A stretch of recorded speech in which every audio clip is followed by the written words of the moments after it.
ঢাকা থেকে ফেরার পথে সৈয়দপুরে ওনাকে একেবারে সম্পূর্ণ অবৈধভাবে তাকে সেখানে হয়রানিমূলক আচরণ করা হয়েছে তার প্রতি।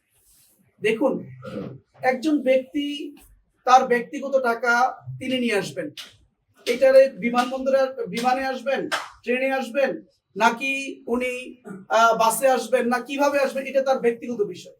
উনি তো কোথাও টাকা বিতরণ করতে গিয়ে কোনো কিছু হয়, ওনার ব্যক্তিগত টাকা, উনি ব্যবসায়িক টাকা উনি ঢাকা থেকে ওনার নিয়ে ঠাকুরে আসতেছে। এইটাতে তাকে আটক করে জিজ্ঞাসাবাদ করা, তাকে হয়রানি করা, এটা আমি মনে করি একটা দুরভিসন্ধিমূলক আচরণ। দেখুন, নির্বাচনের একদিন আগে এখানে আপনাদের মনে থাকা, আপনারা জানেন যে ব্যাংকগুলো থেকে কেউ টাকা তুলতে পারছে না। স্বাভাবিক কারণে উনি ওনার ব্যবসায়িক কাজে যদি ওনার টাকা প্রয়োজন হয়, তো উনি কিভাবে টাকা নিয়ে আসবেন? না না, উনি তো আজকে উনি শিক্ষকতা করেন।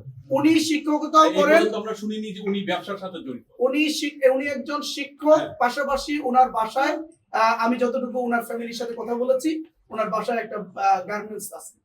আমি ওনার ফ্যামিলির কাছ থেকে জেনেছি গার্মেন্টস আছে ঠাকুরের বাসায়। হ্যাঁ, ঠাকুরের বাসায়। আচ্ছা, তার ফ্যামিলিকে জিজ্ঞেস করেছি যে কেন গিয়েছিলেন এবং ওনার কি অবস্থা। তখন ফ্যামিলি আমাকে জানিয়েছেন যে উনি ব্যক্তিগত এবং ব্যবসায়িক কাজে উনি ঢাকায় গিয়েছেন এবং এসেছেন। এইটুকু আমাকে ওনার জিজ্ঞেস করেছে আপনাদের কি মানে উনি যে বললেন যে ওখানে ব্যবসায়িক টাকা, তখন উনি বললেন হ্যাঁ আমাদের একটা ব্যবসা আছে।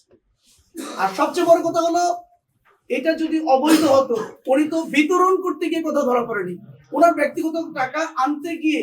আর সবচেয়ে বড় কথা হলো, ঢাকা এয়ারপোর্ট যেখানে চেকিং হয়েছে, সেখানে নানাভাবে চেক করে। ঢাকা এয়ারপোর্ট তো অনেক রেস্ট্রিক্টেড এরিয়া, তাই না? ওখানে তো একজন মানুষকে নরমালি ছেড়ে দেওয়ার কথা না। নিঃসন্দেহে ওখানে চেকিং হয়েছে।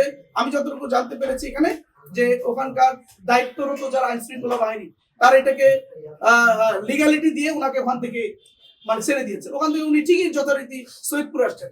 সৈয়দপুরে এসে তাকে হয়রানি করাটা একেবারেই দুরভিসন্ধিমূলক, এবং এটা আমি মনে করি এটার মধ্যে কোনো ষড়যন্ত্রের গন্ধ আছে।